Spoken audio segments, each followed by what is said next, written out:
Lumipas ang mga buwan. Bagamat tuluyan nang naresolba ang kaso ni Richard Hale at bumalik na sa normal ang takbo ng buhay sa maraming tahanan, sa puso ng pamilya Cortez, isang bagong yugto ang unti-unting nabubuo, hindi lamang ng paghilom, kundi ng pagbabahagi.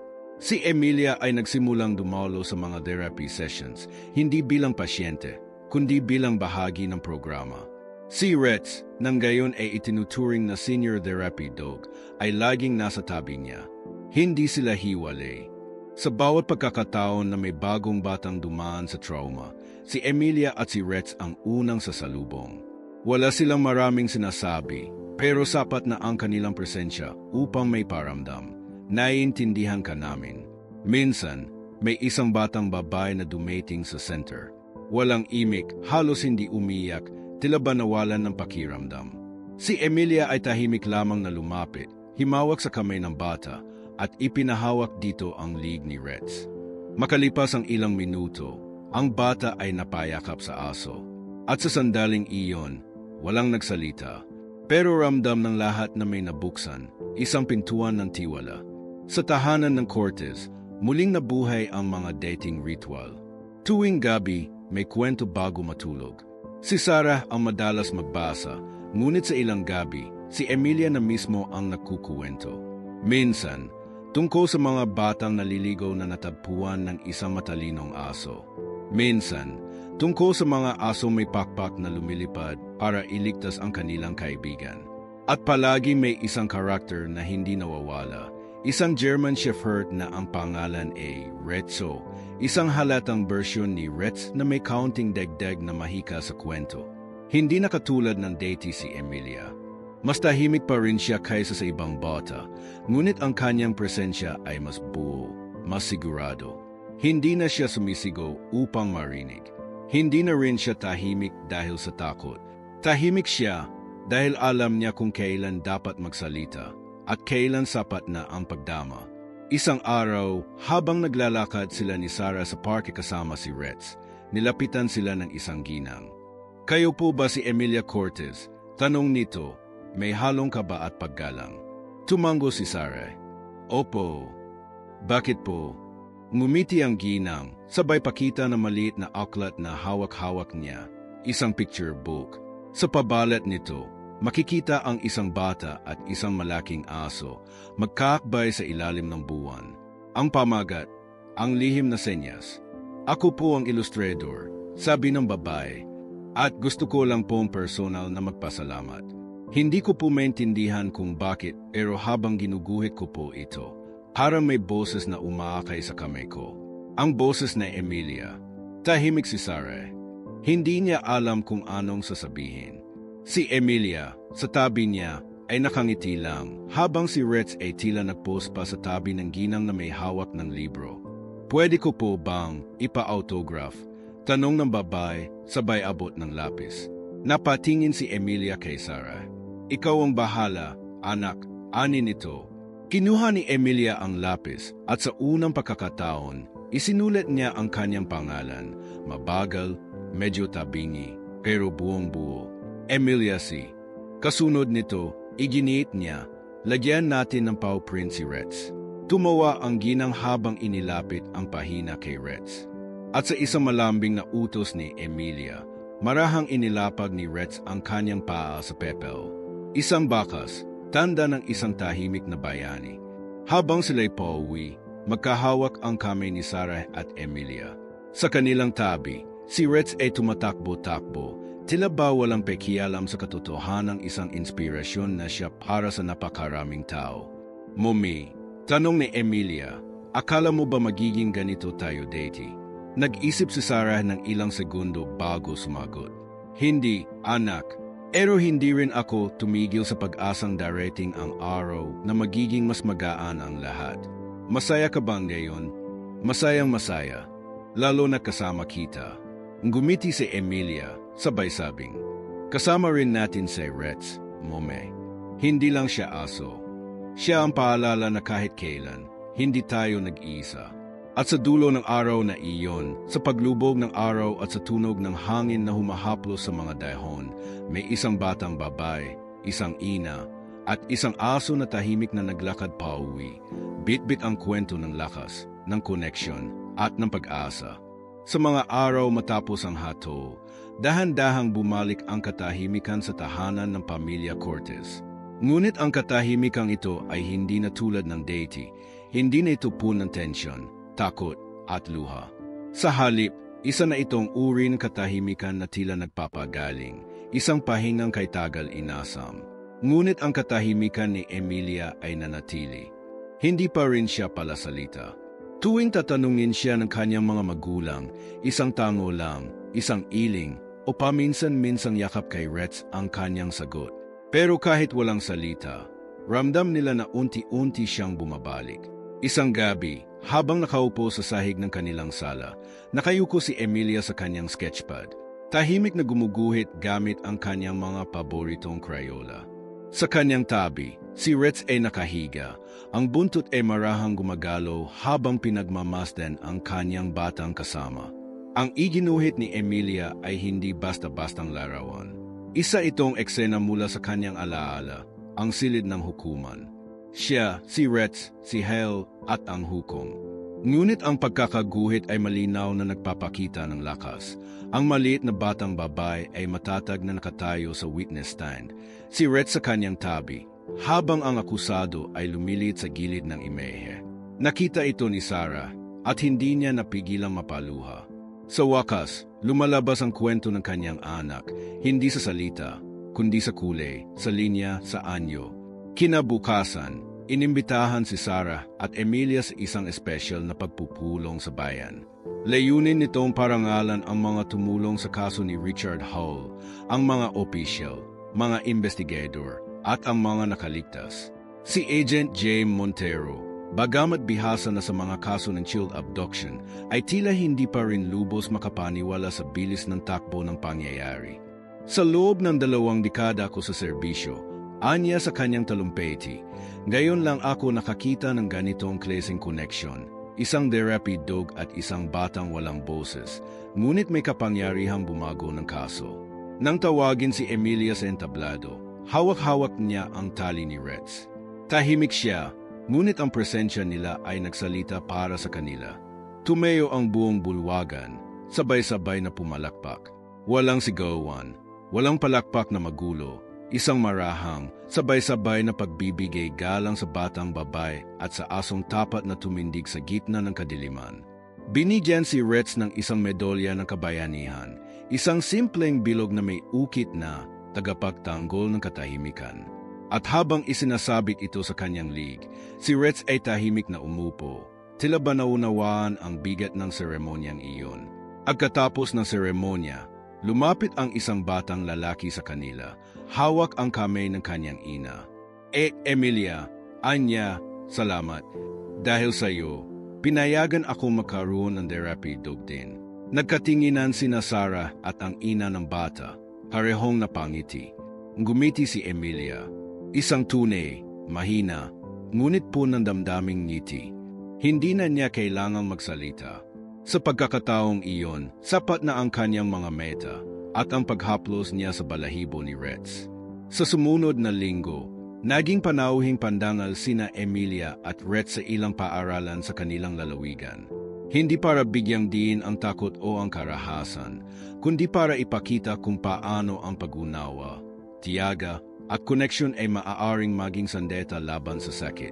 Sa isang class, tinanong ang guro, ano ang ibig sabihin ng pagiging bayani? Maraming kami ang itinaas, may nagsabing, ang tumulong sa iba, ang lumaban sa masama, ang magligtas ng tao. Ngunit isang batang babae ang tahimik lang na tumayo at itinuro si Retz na nasa gilid ng silid. Yung tahimik lang, pero alam mong laging nandiyan. Lumingon ang lahat kay Retz, na nooy nakahiga sa tabi ni Emilia. Tila napangiti ang German Shepherd habang pinagmamasdan ang mga bata. Isang gabi, habang pinapatulog ni Sarah si Emilia, napansin niyang bukas pa rin ang mata ng anak. Hindi ka pa inaantok, anak? Tanong niya. Tumango si Emilia. Anong iniisip mo? Tanong ulit ni Sarah, bahagyang kinakabahan, pero umaasa. Tahimik si Emilia ng ilang segundo. Pagkatapos ay bumaling siya kay Retz na nakahiga sa paanan ng kama.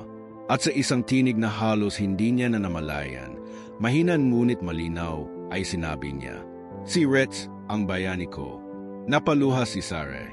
Marahang yumakap sa anak at sa loob ng kwarto. Sa ilalim ng malamlam na ilaw ng buwan, 3 nilalang ang nagyakapan, isang ina, isang anak at isang asong tapat. Sa gitna ng katahimikan, may isang kwento ng kabayanihan na patuloy na isinusulat. Hindi sa salita, kundi sa puso. Sa mga araw matapos ang hato, dahan-dahang bumalik ang katahimikan sa tahanan ng pamilya Cortez. Ngunit ang katahimikang ito ay hindi na tulad ng deity, hindi na ito puno ng tensyon, takot at luha. Sa halip, isa na itong uri ng katahimikan na tila nagpapagaling, isang pahingang kay tagal inasam. Ngunit ang katahimikan ni Emilia ay nanatili. Hindi pa rin siya palasalita. Tuwing tatanungin siya ng kanyang mga magulang, isang tango lang, isang iling, o paminsan-minsang yakap kay Retz ang kanyang sagot. Pero kahit walang salita, ramdam nila na unti-unti siyang bumabalik. Isang gabi, habang nakaupo sa sahig ng kanilang sala, nakayuko si Emilia sa kanyang sketchpad. Tahimik na gumuguhit gamit ang kanyang mga paboritong Crayola. Sa kanyang tabi, si Retz ay nakahiga. Ang buntot ay marahang gumagalaw habang pinagmamasdan ang kanyang batang kasama. Ang iginuhit ni Emilia ay hindi basta-bastang larawan. Isa itong eksena mula sa kanyang alaala, ang silid ng hukuman. Siya, si Retz, si Hale, at ang hukom. Ngunit ang pagkakaguhit ay malinaw na nagpapakita ng lakas. Ang maliit na batang babae ay matatag na nakatayo sa witness stand. Si Retz sa kanyang tabi, habang ang akusado ay lumilit sa gilid ng imehe. Nakita ito ni Sarah at hindi niya napigilang mapaluha. Sa wakas, lumalabas ang kwento ng kanyang anak, hindi sa salita, kundi sa kulay, sa linya, sa anyo. Kinabukasan, inimbitahan si Sarah at Emilia sa isang espesyal na pagpupulong sa bayan. Layunin nitong parangalan ang mga tumulong sa kaso ni Richard Hall, ang mga opisyal, mga investigador, at ang mga nakaligtas. Si Agent James Montero, bagamat bihasa na sa mga kaso ng child abduction, ay tila hindi pa rin lubos makapaniwala sa bilis ng takbo ng pangyayari. Sa loob ng 2 dekada ko sa serbisyo, anya sa kanyang talumpati, ngayon lang ako nakakita ng ganitong klaseng connection, isang therapy dog at isang batang walang boses, ngunit may kapangyarihang bumago ng kaso. Nang tawagin si Emilia sa entablado, hawak-hawak niya ang tali ni Retz.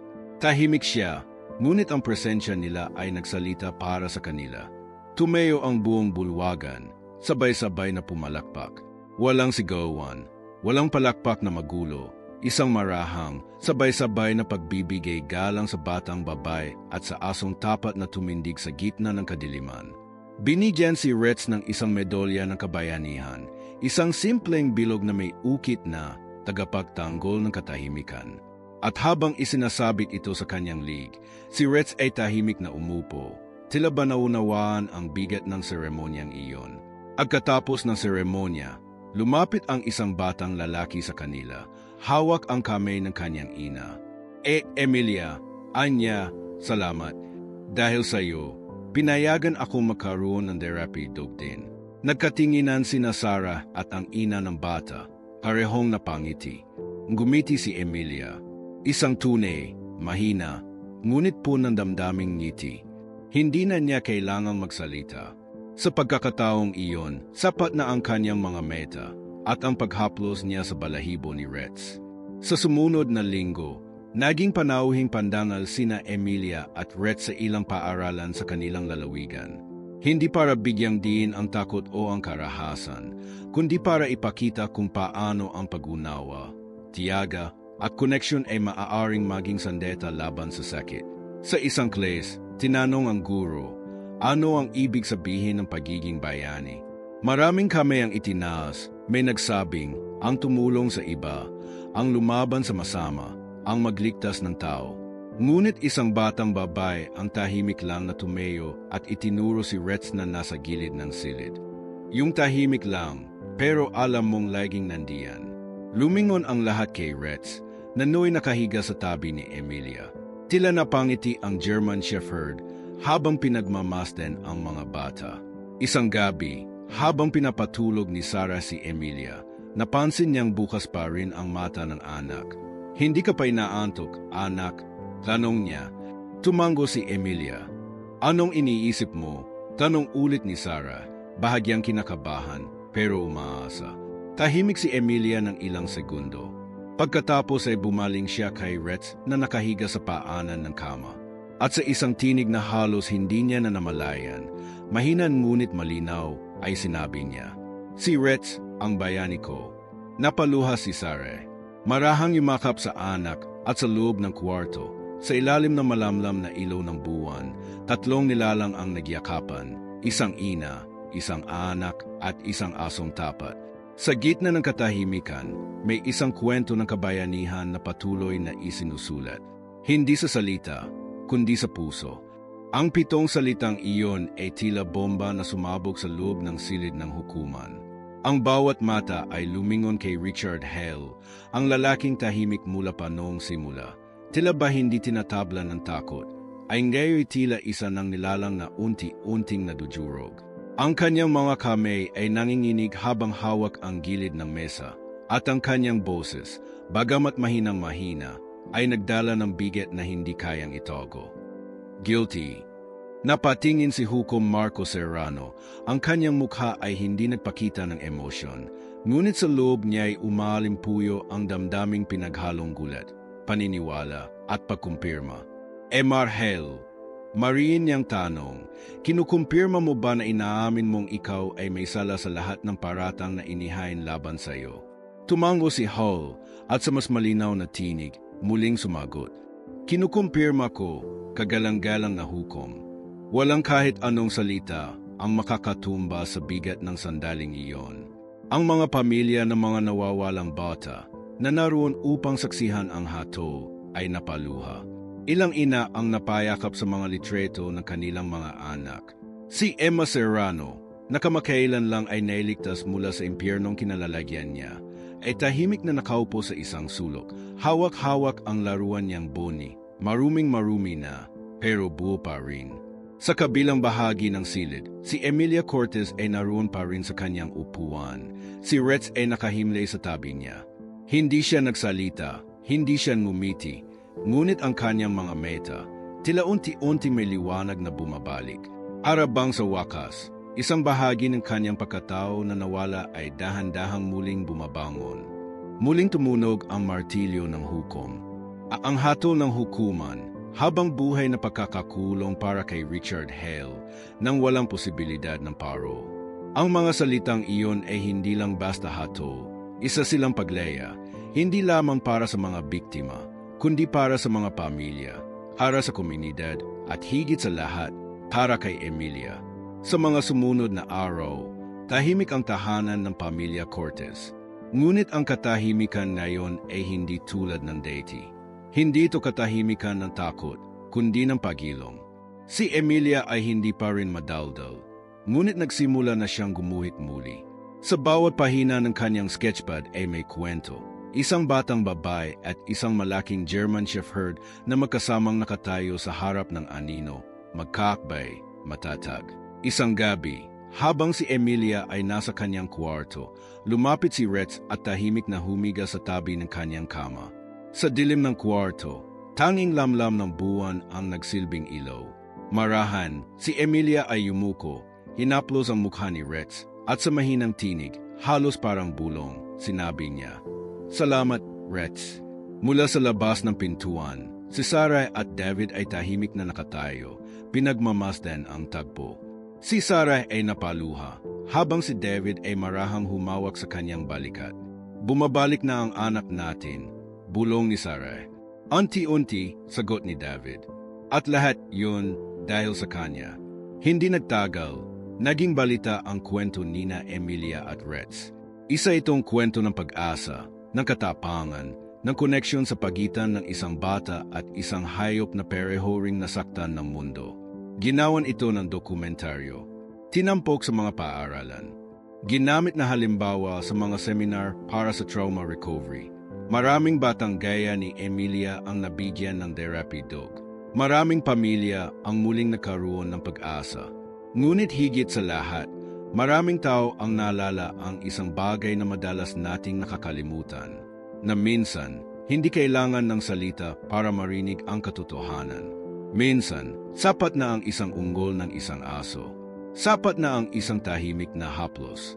Sapat na ang presensya ng isang matapat na kaibigan. At sa loob ng lahat ng ito, sa gitna ng lahat ng laban, lahat ng luha, lahat ng hindi masabing sakit, nakatayo ang isang bayani. Hindi siya may suot na kapa. Hindi siya marunong magsalita.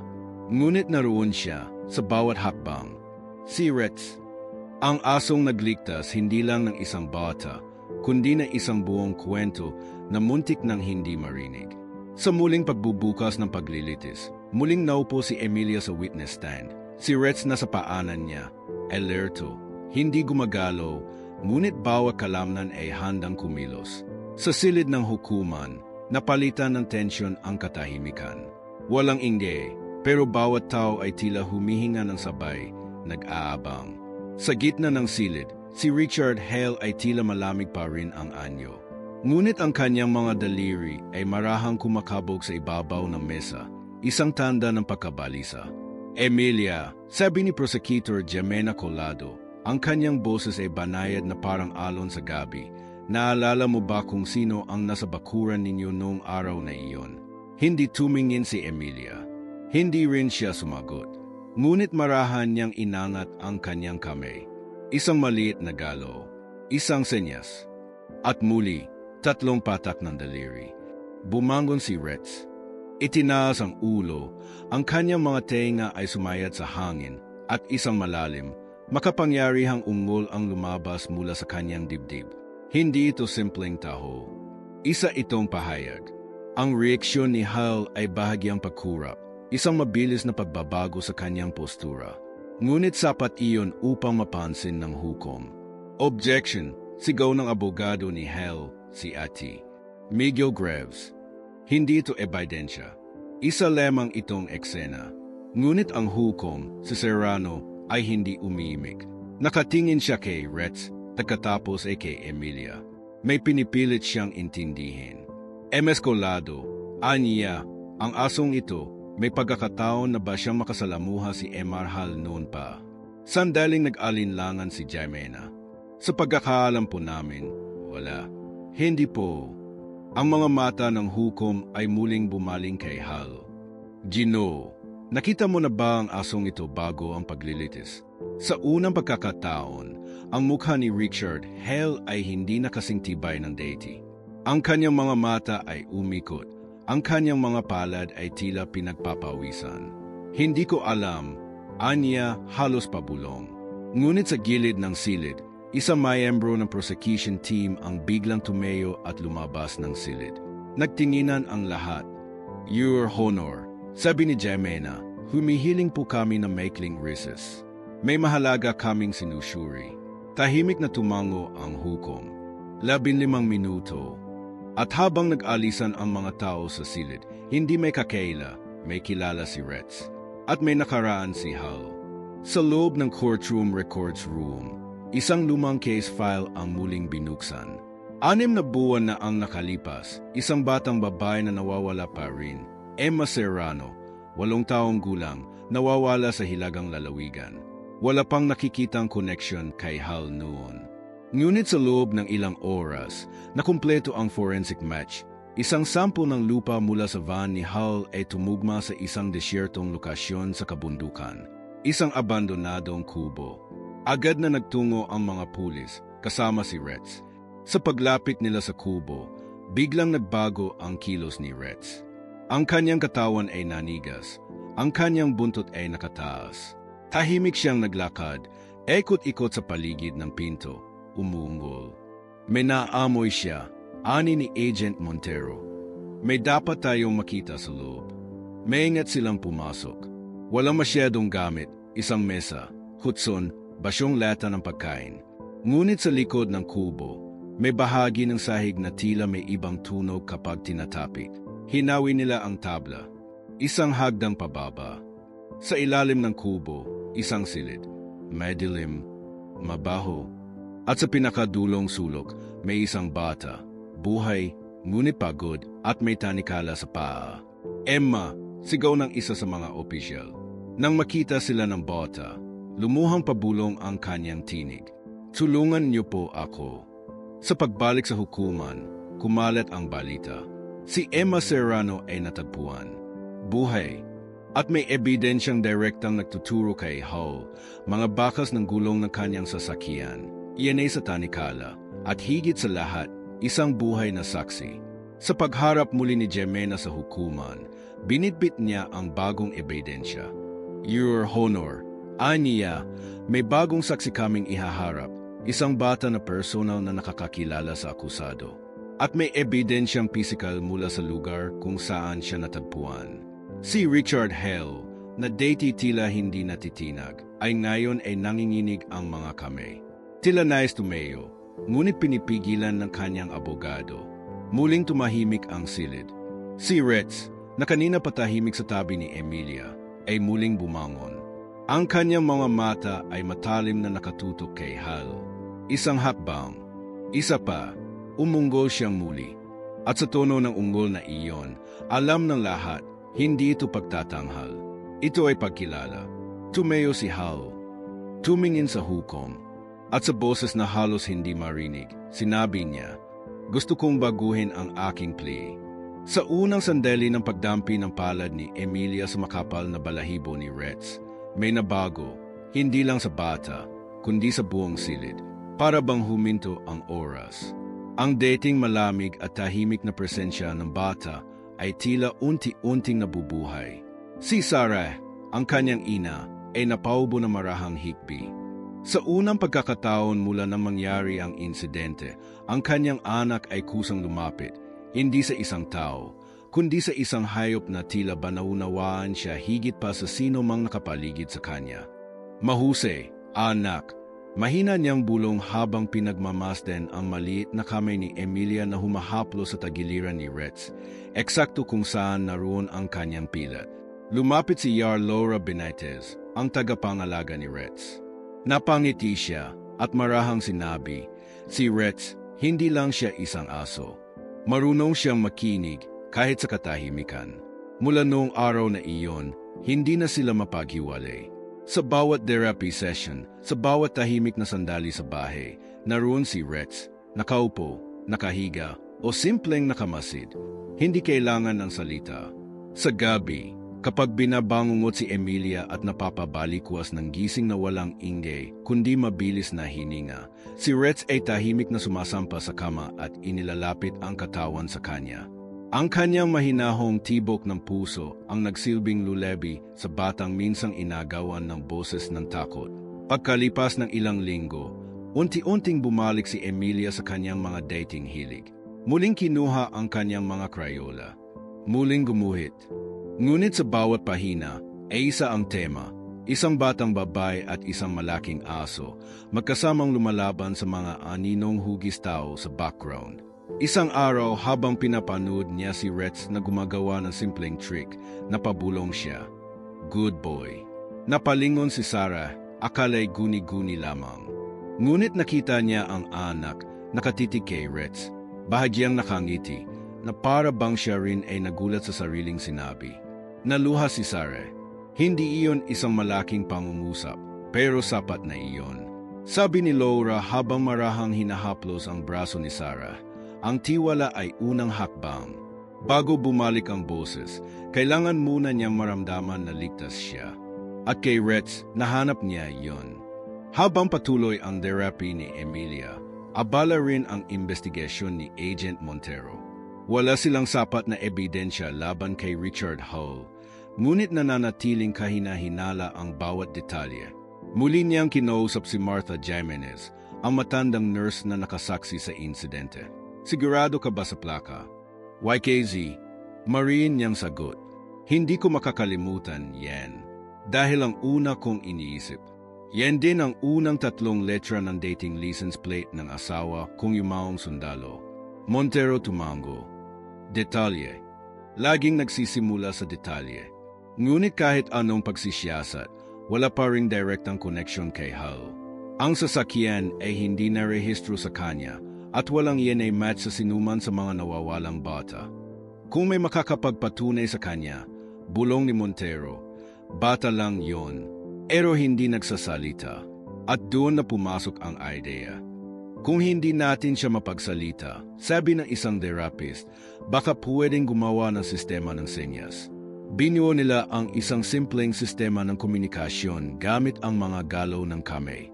Kasama rito si Retz. Siya ang magsisilbing tulay sa pagitan ni Emilia at ng mundo. Sinanay si Emilia na gamitin ang isang tiyak na galaw ng kamay bilang hudyat ng isa pa para sa hindi at isang espesyal para sa delikado. Sa bawat senyas, si Retz ay may nakatalagang reaksyon, mahinang taho, pagtayo, paglapit sa ina. At isang araw, habang pinapakita sa kanya ang larawan ni Richard Hale, walang imik si Emilia. Ngunit ang kanyang kamay ay bahagyang gumalaw sa paraan na itinuro sa kanya, 3 patak ng daliri. Tahimik. Sumulyap si Retz. Tumayo. Nanigas. At naglabas ng mahinang, matinding unggo. Nagkatinginan ang lahat ng naroon. Ulitin natin, ani ng therapist. Muling ginawa ang senyas. Muling tumugon si Retz. Perehong galaw. Erehong reaksyon. Hindi ito coincidence. Bumalik si Emilia sa korte, ilang linggo matapos ang insidente. Mahigpit ang hawak niya sa tali ni Retz habang umupo sa witness stand. Sa harap niya, si Richard Hale, tahimik ngunit tensyonado. Naglakad si Prosecutor Jamena Colado papalapit sa witness stand. Mahinahon ang kanyang tono. Emilia, ayos lang. Hindi mo kailangang magsalita kung hindi mo kaya. Pwede kang tumango, umiling o gumamit ng senyas. Tahimik si Emilia. Muling gumalaw ang kanyang kamay. 3 marahang patak ng daliri. Tumayo si Retz. Nanigas. Umunggo. Isang ungo na kumalat sa buong silid gaya ng malamig na hangin sa gabi. Tumingin si Hukom Serrano sa abogado ni Hal. Tumingin siya kay Emilia. Tumingin siya kay Retz. May alam ang asong ito. At sa pagkakataong ito, hindi niya ito palalagpasin. Tahimik ang buong silid ng hukuman. Ang bawat tunog ng sapatos, ang bawat hinga ng mga naroroon ay tila pumapailan lang sa espesyo na parang isang babala. May mahalagang mangyayari. Sa pintuan, isang maliit na batang babae ang pumasok. Si Emilia Cortez, 5 taong gulang, nakapigtails at may hawak na makapal na tali. Sa dulo ng tali, isang German Shepherd na si Retz. Seryoso ang tindig, alerto ang mga mata. Mayroon siya mahabang pilat sa tagiliran. Isang pilat na hindi lang sa katawan, kundi peti sa puso ng mga taong nakakakilala sa kanya. Tahimik na umupo si Emilia sa silya ng saksi. Hindi siya nagsalita. Hindi rin siya tumingin kanino man. Simula noong nangyari ang insidente ng tangkang pagdukot sa kanya, wala ni isang salita ang lumabas sa kanyang bibig. Hindi dahil ayaw niya, kundi dahil hindi niya kaya. Sa kabilang dulo ng silid, si Richard Hale, ang akusado, ay nakaupo. Sa edad na 45, isa siyang software engineer, tahimik ang kilos, tila walang masamang tinatago. Ngunit isang saksi, isang bata pa, ang nag-uugnay sa kanya sa insidente. Ngunit anong saysay ng saksi kung hindi ito magsalita? Habang tinitingnan siya ni Emilia, may ginawa siyang bahagyang galaw sa kanyang kamay. Halos hindi ito napansin ng kahit sino, ngunit hindi ito nakalampas kay Retz at sa hukom na si Marco Serrano. Biglang nanigas ang katawan ng German Shepherd. Tumayo ang kanyang mga tenga, himigpit ang kanyang mga kalamnan, at naglabas siya ng mababang unggol. Hindi ito inggay ng isang asong naguguluhan. Ito'y babala. Napatigil ang buong hukuman. Agad kumalabog ang martilyo ng hukom. Magkakaroon tayo ng 15 minutong recess. Ay niya, ngunit sa loob niya, alam niyang may mas malalim sa nangyayari. Habang unti-unting lumalabas ang mga tao, nanatili siyang nakaupo, sinusubukang buuin sa kanyang isipan ang kahulugan ng nakita niya. Isang therapy dog, tahimik ngunit matinding reaksyon. May nalaman ba ang aso? At paano? Sa hallway, nakaluhod si Emilia sa tabi ni Retz. Yakap-yakap ang makapal nitong balahibo. Si Sarah, ang kanyang ina, ay lumuhod din at mahigpit na hinaplos ang buhok ng anak. Anak, ayos ka lang ba? Walang tugon. Ngunit sapat na ang mahigpit na pagkakayakap ni Emilia kay Retz. Ilang hakbang lamang ang Leo. Nakatayo si Jaime Montero, isang veteranong FBI agent. Matagal na niyang pinaghihinalaan si Hall, ngunit wala silang konkretong ebidensya. Ngunit ngayon, sa reaksyon ng aso, parang may bagong piraso ng puzzle na biglang lumitaw. May alam ang asong yan, bulong niya kay Hukom Serrano. Ipinupusta ko ang badge ko. Ilang araw bago ang paglilitis, hindi ganito si Emilia. Deity, masayahin siya, punong-puno ng kwento, mahilig sa fairy tales, at sabik sa bawat oras ng kwento bago matulog. Ngunit lahat ay nagbago noong isang hapon ng tagsibol. Mainit ang araw, maliwanag ang langit, may mga paru-parong lumilipad sa bakuran. Inapanood siya ni Sarah mula sa bintana habang umikot si Emilia sa damuhan. Suot ang pink niyang bestida. Tumunog ang telepono. Tawag ng kapatid ni Sarah mula sa probinsya. Umasok si Sarah sa loob ng bahay. 4 na minuto lamang siyang nawala. Pagbalik niya, nakabukas ang gate.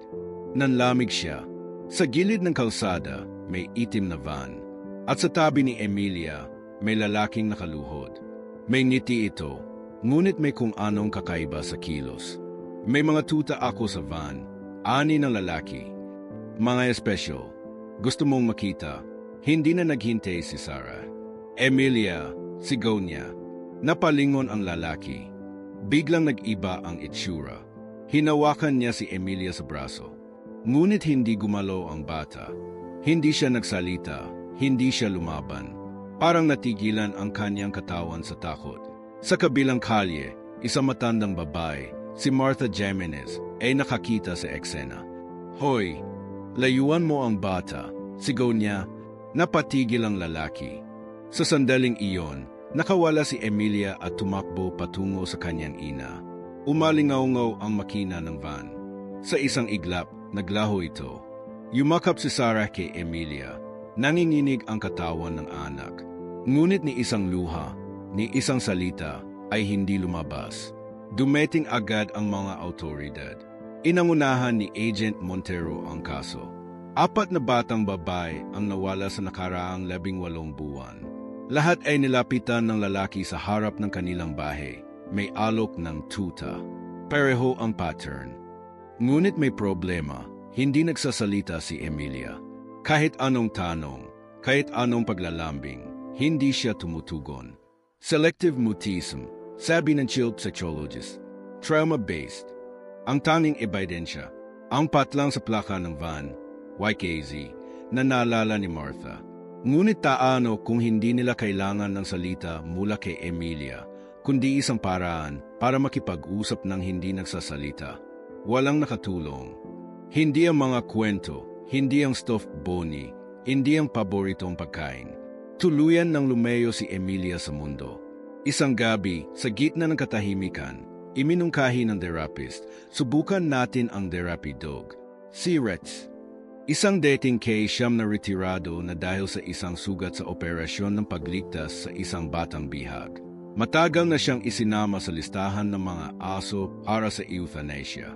Ngunit may isang tao na hindi pumayag, si Laura Benitez, isang animal therapist. Ang mga hayop na ito, ani Laura, may pakiramdam silang hindi basta-basta. Minsan, mas matalas pa kaysa sa tao. Dumating sina Sarah at Emilia sa center.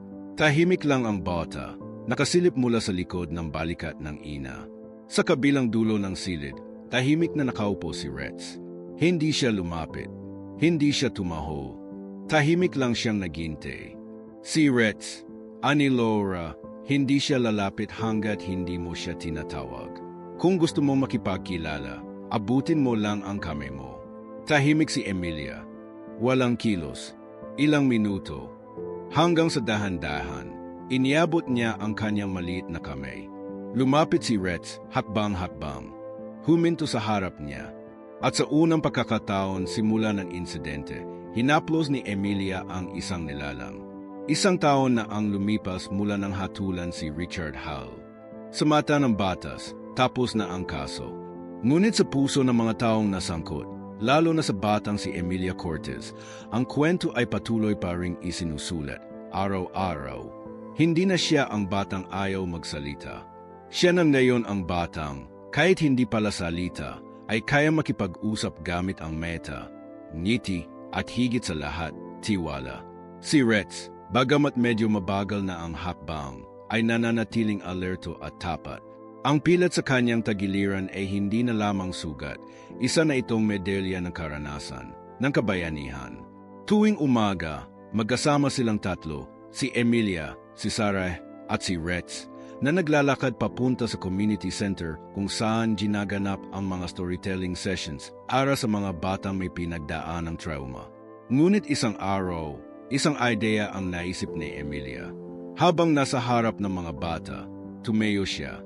Hindi siya humawak ng mikropono. Wala siyang sinabing matagal na talumpati. Sa halip, lumapit siya kay Retz, niyakap ito, at saka humarap sa mga bata.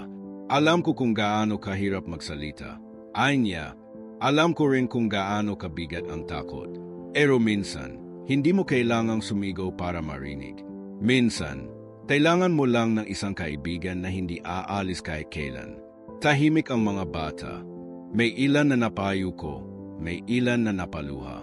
Pero sa gitna ng katahimikan, nagsimula ang marahang palakpakan. Bumalik sa bahay sina Sarah na may ngiting hindi matutumbasan ng anuman. Hindi ko akalaing mangyayari ito, sabi niya kay David habang niluluto ang hapunan. Mula sa isang batang halos hindi makapagsalita, ngayon siya na ang nagbibigay ng lakas sa iba. Dahil hindi siya nag-iisa, sagot ni David. Lagi siyang may bante, at hindi lang basta aso, isang bayani. Nang sumapit ang anibersaryo ng paglilitis, inimbitahan sina Emilia at Retz bilang special guest sa isang documentary premiere tungkol sa kanilang kwento. Sa malaking screen ay muling ipinakita ang mga sandaling bumalot sa lahat ng sakit, tapang at paghilom, ang silid ng hukuman, ang mga senyas, ang pagungol ni Retz, at ang unti-unting pagbabalik ng boses na Emilia.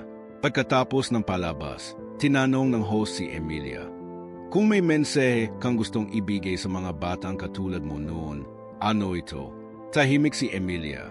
Tumingin siya kay Retz, tapos sa kanyang ina, saka bumaling sa madla. Minsan, hindi mo kailangang sumigaw para marinig. Minsan, isang ungol lang ng isang aso ang sapat para mailigtas ka. Nagpalakpakan ang buong bulwagan, hindi dahil sa drama ng kwento, kundi dahil sa katotohanan nitong simpleng, malalim at totoo. Sa gabi ng premiere, habang nakaupo si Emilia sa kanyang kama, binuksan niya ang isang lumang notebook.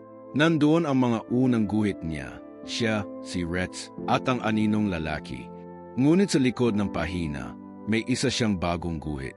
Isang silid ng classroom, maraming bata, at sa gitna, isang batang babae na may hawak na libro, habang sa kanyang paanan ay isang matandang German Shepherd na nakapikit pero gising ang tenga.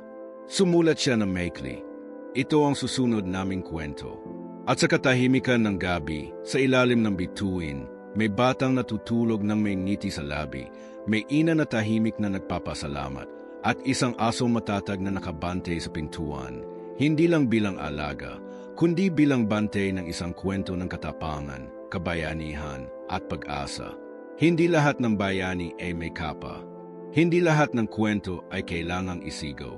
At minsan, sapat na ang isang tahimik na senyas para mabago ang isang buhay.